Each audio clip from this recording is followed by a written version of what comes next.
Hello everyone. So in this video we are going to discuss about the purity of precipitates. इस video lecture में हम discuss करेंगे purity of precipitates के बारे में। जैसे कि हम जानते हैं ग्रेविमेट्री एनालिसिस जब हम परफॉर्म करते हैं तो its major drawback is purity of precipitate. Coprecipitation and post precipitation की वजह से हमारी जो प्रेसिपिटेट्स होते हैं उनमें इम्प्योरिटी आ जाती है।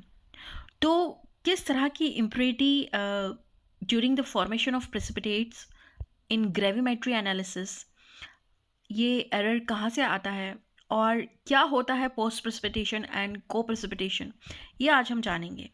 So when the precipitate separate out from the solution it always not perfectly pure. जब हम किसी सैम्पल सॉल्यूशन में से प्रेसिपिटेट्स बनाते हैं तो वो परफेक्टली प्योर नहीं होता है। It is contaminated by various amount of impurity. जो प्रेसिपिटेट हैं वो कंटामिनेटेड होते हैं बहुत सारी इम्प्योरिटीज़ की वजह से। इवन आफ्टर वॉशिंग के बाद भी impurity, some amount of impurity is present in the precipitate and this amount of impurity depend on the nature of precipitate। और कितने अमाउंट में impurity प्रेजेंट है वो हमारे precipitates के नेचर के ऊपर डिपेंड करता है। और हमने जब प्रेसिपिटेशन करवाया है उस टाइम कंडीशन क्या क्या हमने फॉलो की हैं उसके ऊपर भी डिपेंड करता है। So it depend on the nature of precipitate and condition of precipitation. The source which contaminate the precipitate and affect gravimetry analysis are. अब हम जानते हैं वो सोर्सेज जिसकी वजह से प्रेसिपिटेट कंटामिनेट होता है और हमारी ग्रेविमेट्री एनालिसिस को अफेक्ट करता है। तो there are two main sources that is post precipitation and coprecipitation. Coprecipitation post precipitation की वजह से हमारी ग्रेविमेट्री एनालिसिस में जो प्रेसिपिटेट हम फॉर्म करते हैं उनमें इम्प्योरिटी आती है। So in gravimetry analysis the purity of precipitate is an important factor. Gravimetry analysis में प्योरिटी जो है प्रेसिपिटेट की वो बहुत ज़्यादा इंपॉर्टेंट फैक्टर होती है because it can affect the accuracy and precision of analysis. अगर प्योरिटी नहीं होगी प्रेसिपिटेट में तो हमारी एक्यूरेसी और प्रिसीजन को अफेक्ट करेगी, हमें फाइनल रिजल्ट को अफेक्ट करेगी। अब बात करते हैं पोस्ट प्रेसिपिटेशन की। पोस्ट प्रेसिपिटेशन क्या होता है? जैसे पोस्टपोन होता है, मतलब बाद में जो चीज़ें होती हैं। ओके, सो पोस्ट प्रेसिपिटेशन मतलब आपने प्रेसिपिटेट्स फॉर्म करवा लिए हैं, अब जो प्राइमरी प्रेसिपिटेट्स हमें बनाने थे वो बन चुके हैं, उसके बाद प्रेसिपिटेशन हो रहा है। So it is a precipitation of impurity after some time of sample precipitation. Sample के प्रेसिपिटेट्स बना लिए आपने, सैम्पल प्रेसिपिटेशन हो चुका है और उनके बाद इम्प्योरिटीज़ का प्रेसिपिटेशन हो रहा है। ओके, पहले तो मान लिया किसी सैंपल में आपको कैल्शियम के प्रेसिपिटेट्स आपने बनाए हैं, कैल्शियम क्लोराइड के प्रेसिपिटेट बना लिए हैं। अब कैल्शियम क्लोराइड के प्रेसिपिटेट बन चुके हैं, उसके बाद उसमें अगर आयरन की इम्प्योरिटी प्रेजेंट है तो अब आयरन भी धीरे धीरे क्या करेगी, अपने प्रेसिपिटेट फॉर्म करना शुरू करेगी और इस तरह से सेकेंडरी प्रेसिपिटेट्स इम्प्योरिटी के बन जाते हैं। It increase with the increase in time. अगर आप बहुत देर तक अपने प्रेसिपिटेट्स को मदर लिक्विड के साथ छोड़ देते हैं, आपने उसको फिल्टर नहीं किया, उसी सेम लिक्विड के साथ आपने छोड़ दिया डाइजेशन के लिए, कुछ ज़्यादा ही टाइम के लिए छोड़ दिया, तब ये कंडीशन अराइज होती है पोस्ट प्रेसिपिटेशन की। Okay, and increase in temperature decrease the extent of post precipitation. अगर आप आपके सैंपल सॉल्यूशन का प्रेसिपिटेट जो है उसका आप टेम्परेचर राइज कर देंगे, सॉरी इंक्रीज कर देते हैं, तो ये जो पोस्ट प्रेसिपिटेशन की जो समस्या है वो थोड़ी कम हो जाती है। And error due to post precipitation is relatively less. But post precipitation की जो कंडीशन हमें मिलती है वो रेयरली मिलती है, रिलेटिवली लेस होती है एरर पोस्ट प्रेसिपिटेशन की वजह से, क्योंकि हम मोस्टली टाइम पर हमारे प्रेसिपिटेट्स को फिल्टर कर लेते हैं। Example precipitation of magnesium oxalate impurity on precipitate of calcium oxalate when it is allowed to stand in mother liquid. मान लिया किसी सैंपल में कैल्शियम भी प्रेजेंट है और मैग्नीशियम भी प्रेजेंट है और हमें बनाने हैं कैल्शियम के प्रेसिपिटेट, कैल्शियम ऑक्सलेट के। तो हमने कैल्शियम को प्रेसिपिटेटिंग एजेंट हमने ऑक्सलेट आयंस डाले और अब कैल्शियम ऑक्सलेट के प्रेसिपिटेट बन गए जो कि हमें प्राइमरी और ओरिजिनल प्रेसिपिटेट है। अब हमने बहुत देर तक उसको फिल्टर नहीं किया तो अब जो मैग्नीशियम पड़ा था वो भी ऑक्सलेट के साथ रिएक्ट करेगा और मैग्नीशियम ऑक्सलेट बना लेगा और इस तरह से पोस्ट प्रेसिपिटेट इम्प्योरिटी की फॉर्म में बन जाते हैं और कैल्शियम ऑक्सलेट के ऊपर ये क्या बना लेंगे, अपनी लेयर बना लेंगे, एब्जॉर्ब हो जाएंगे और they will act as a impurity को मिनिमाइज कैसे किया जाए। तो हम it can be minimize by complex formation, आप कॉम्प्लेक्स फॉर्मेशन करवा लीजिए। चेंज इन ऑक्सीडेशन स्टेट, हमें जो सॉल्यूशन में जो प्रेजेंट आयंस हैं उनका ऑक्सीडेशन स्टेट को चेंज करवा दीजिए, या फिर आप मास्किंग एजेंट का यूज़ कीजिए। मान लिया कैल्शियम का एनालिसिस करना है तो आप ऐसा कोई एजेंट डालो कि जिससे मैग्नीशियम को की एक्टिविटी को मास्क किया जाए।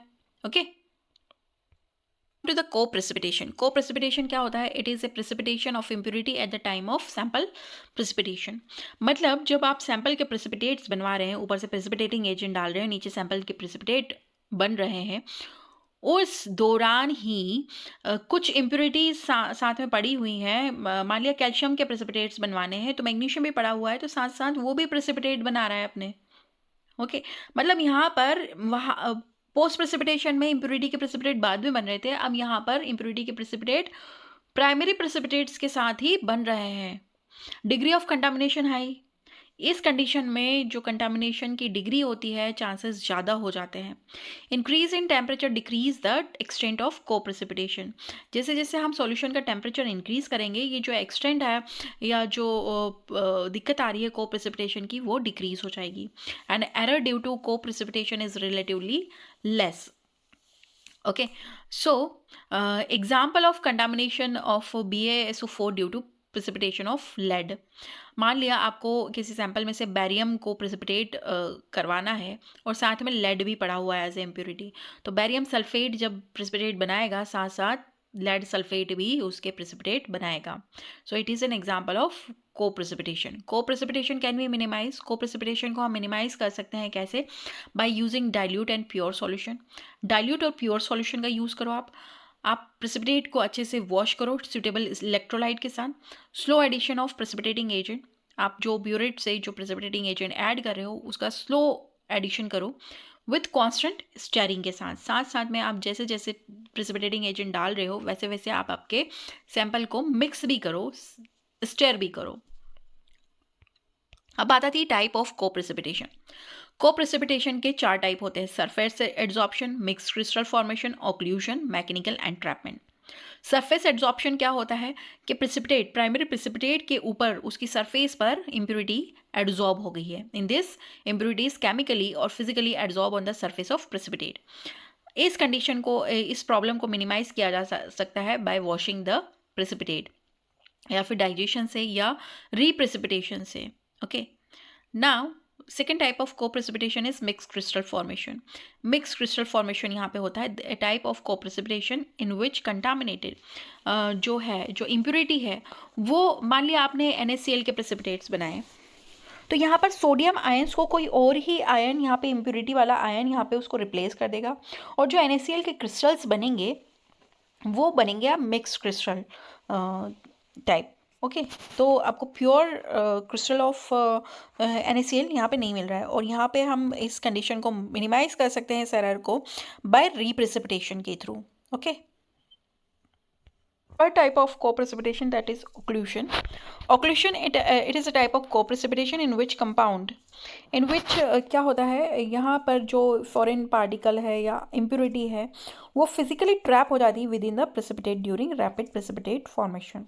जैसे जैसे हम सैंपल के अंदर प्रेसिपिटेटिंग एजेंट डालेंगे तो नीचे प्रेसिपिटेट फॉर्म होते रहेंगे, तो फॉर्म जब होंगे प्रेसिपिटेट उसी दौरान क्या होगी, अगर सॉल्यूशन में कोई इम्प्योरिटी पड़ी हुई है तो उस जो प्रेसिपिटेट है उसके क्रिस्टल के बीच में वहाँ पर कुछ अमाउंट ऑफ इम्प्योरिटी क्या हो जाएगी, ट्रैप हो जाएगी।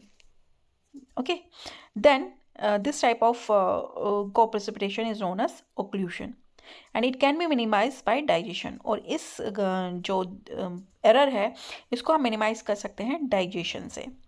Next, come to the next type of co-precipitation is mechanical entrapment.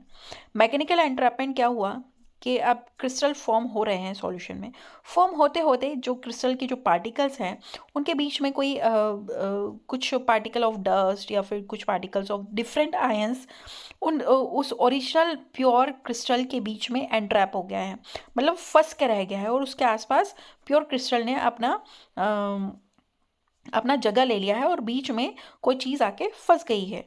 मान लिया आप एक कुएं में आप एक गड्ढे में खड़े हुए हैं और ऊपर से कोई आपको क्या कर दे, पत्थर रख दे या एक फ्लैट कुछ रख दे वहाँ पर सरफेस का, तो आप क्या हो गए, आसपास आपकी क्या है, मिट्टी है और आप बीच में ट्रैप हो गए हो।